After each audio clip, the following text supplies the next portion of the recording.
obviously the snail land, or Wales as it's known, with their 20-mile-an-hour speed limits, has been a bit of a worry to us all, because let's face it, if it spreads, we could all be doing 20 miles an hour instead of 30, no matter where we drive, and in which case, not only will that use more petrol and diesel, but is more than likely going to make the government say something like, oh, it gives you more of an incentive to move into an EV, doesn't it? Because you won't be wasting as much fuel, because let's face it, the slower you drive, the more fuel you are using, and therefore the more harmful fumes, is what they reckon, is going to be released in the atmosphere, despite, of course, the UK being a tiny, small country in the whole of the world. So who knows how much difference us going net zero, which they all, let's face it, want us to do, is going to make a difference. I personally at all don't think it will do, but something has just come out which, to be honest, has made me think that the real reason for wanting to go into 20 miles an hour is actually not to do with the environment or any crap like that, but it's because of money. And why do I say that? Well, it appears, according to this article, that someone has been fined, which is more than likely going to happen eventually, for breaking the speed limit.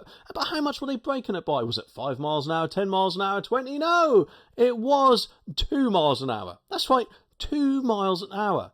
How easy is it to accidentally go 2 miles an hour? I mean, let's face it, if our eyes aren't fixed on the speedometer all the time, that can quite easily happen, can't it? And you know, obviously, I'm not saying people should be speeding or anything like that, because they shouldn't. But what I'm saying is obviously, in my opinion, more important to actually pay attention to the road the majority of the time rather than your speedometer. Although, if anything, if people think that they're going to be fined for going such a slow speed over the speed limit, they might actually pay more attention to the speedometer rather than the road, and therefore cause quite a lot of accidents. Anyway, the article goes on and says that the Mail reported a woman who was 76, so therefore a pensioner as well, had to do a speed awareness course because she was driving 2 miles an hour over the speed limit. Writing on X, which is obviously his Twitter, Andrew Ellison, who apparently is another driver, said that he was at a speed awareness course when he met the driver. He said the woman sat next to me was 76 years old and had been caught out doing 22 in a 20, and he added it was the first time in her life she'd ever had any engagement with authorities, and she was absolutely terrified. I mean, this is just so disgraceful in my opinion, and I can't understand why this wasn't quashed. I mean, what happened to the 10% plus 2 mile an hour limit, eh?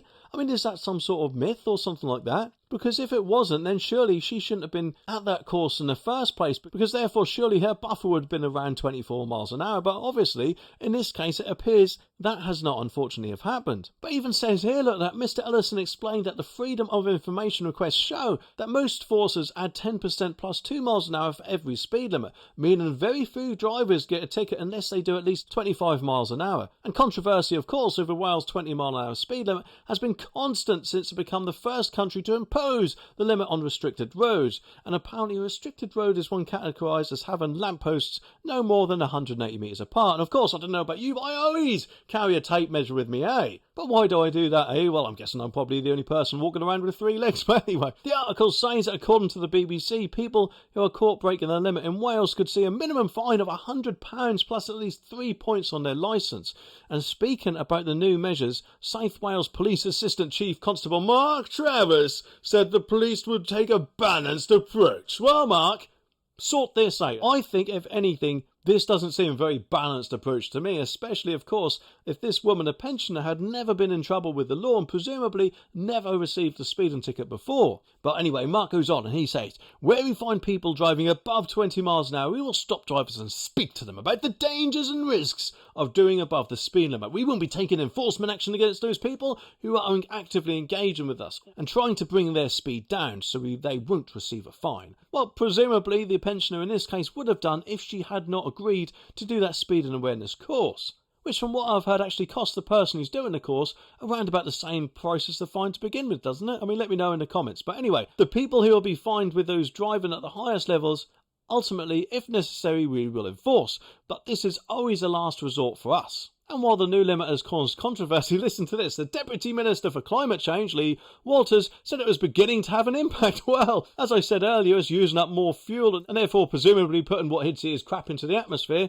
No doubt, of course, that would have made a change the opposite of what he was wanting. But obviously that's not what he's going to say, is it? But anyway, he says that the latest data published today is clear evidence that average speeds are coming down across Wales roads. We also know from the data published by Go Safer earlier this month that 97% of drivers are complying with the new slower speed limit. Well, yeah, because obviously crap like this is going to happen, isn't it? When, let's face it, it shouldn't be happening for 2 miles an hour, in my opinion. As I said, it is extremely easy to go 1 or 2 miles an hour over the limit. Accidentally, that is, and I'm not saying anyone should do it on purpose, but it is very easy accidentally to do, isn't it? And it is quite a worrying thought if and when Keir Starmer actually enters Downing Street. It does make me wonder just how soon and how quickly these 20-mile-an-hour limit zones will spread across the whole of the UK, and something tells me that will happen, if anything, sooner than we'd all like, and I hope I'm wrong on that, but I've got a feeling it will. But let's face it, surely you'd like to think that any government that would bring in such a thing will not get voted in a second time, although once it is brought in, and let's face it, going to cause a mountain of money to change across the UK, it's more than likely going to be staying here, isn't it? Because it will obviously cost a mountain to change it back again, which admittedly I'm guessing most people will want to do, but unfortunately not probably the government, a Labour government that is, although obviously I could be wrong.